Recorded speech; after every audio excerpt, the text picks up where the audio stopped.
Qu'on se le dise, Level débarque à Paris.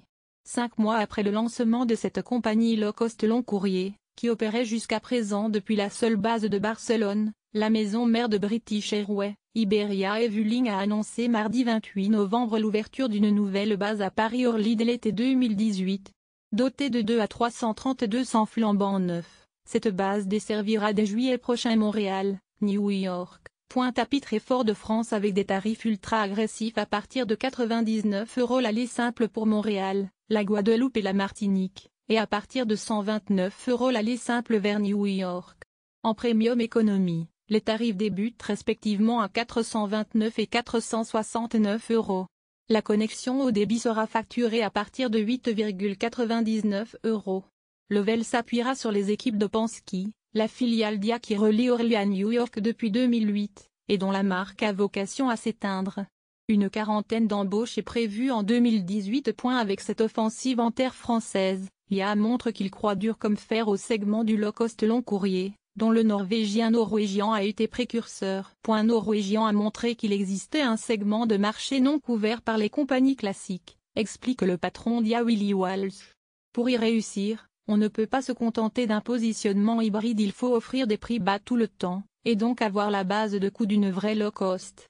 Avec une stratégie hybride, vous ne pouvez pas proposer des prix de 99 €, sauf à sacrifier votre rentabilité. Un scénario que refuse IA, qui veut que Level atteigne 12 à 15% de marge opérationnelle, soit le niveau des autres compagnies d'IA. IA fait ainsi un pari radicalement différent de celui d'Air France. 1. Level est une vraie low-cost, quand la nouvelle compagnie Joon, lancée par Air France, relève plutôt de la compagnie hybride. Joon n'est pas une pure low-cost, indiquait ainsi Franck Ternet, le directeur général d'Air France, lors du lancement de la compagnie en septembre. Elle reste une petite sœur d'Air France, avec la même qualité de service et une partie de ses attraits 1000, programmes Ski Priority, accords commerciaux. 2. Level se concentre sur le long courrier, quand Joon opère essentiellement des vols moyens courrier Berlin, Porto, Barcelone et Madrid. Les avions long courrier ne représenteront que le tiers de la flotte totale de Joon prévue à terme 10 appareils sur 28.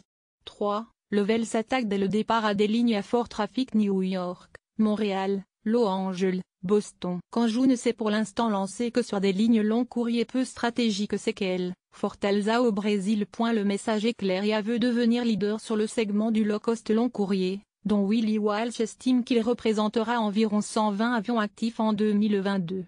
La flotte de Level, qui atteindra 5 appareils dès l'été 2018, 3 à Barcelone, 2 à Paris, devrait ainsi passer à une trentaine d'avions dès 2022. Il est très probable que nous allions au-delà de 2 appareils sur la base d'Orly, souligne Willie Walsh. Le groupe a pour l'instant fait le choix de l'Airbus A330-200, un appareil qui consomme plus que le nouveau 787 de Boeing exploité par Norwegian, mais dont le coût de possession est moindre, selon Willie Walsh. Mais le PDG d'IA n'exclut pas un recours au 787 à terme. La compagnie étudie aussi la possibilité de recourir à la 321 Neo, le monocouloir d'Airbus capable de vol transatlantique pour un coût bien plus bas que celui des purs longs courriers.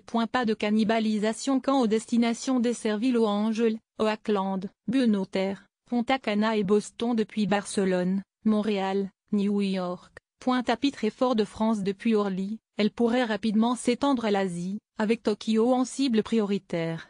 De nouvelles bases en Europe sont étudiées, à l'exclusion du Royaume-Uni, dont les taxes aéroports sont jugées excessives. La beauté de ce segment du low-cost long courrier, c'est qu'il ne cannibalise pas les lignes existantes, indique Willie Walsh. C'est un nouveau marché que l'on crée, avec des passagers qui n'auraient pas pris l'avion sans ces tarifs très bas. La ligne Barcelone-Buenos Aires, exploitée par Level, n'a pas eu d'impact négatif sur le Madrid-Buenos Aires d'Iberia, assure le groupe.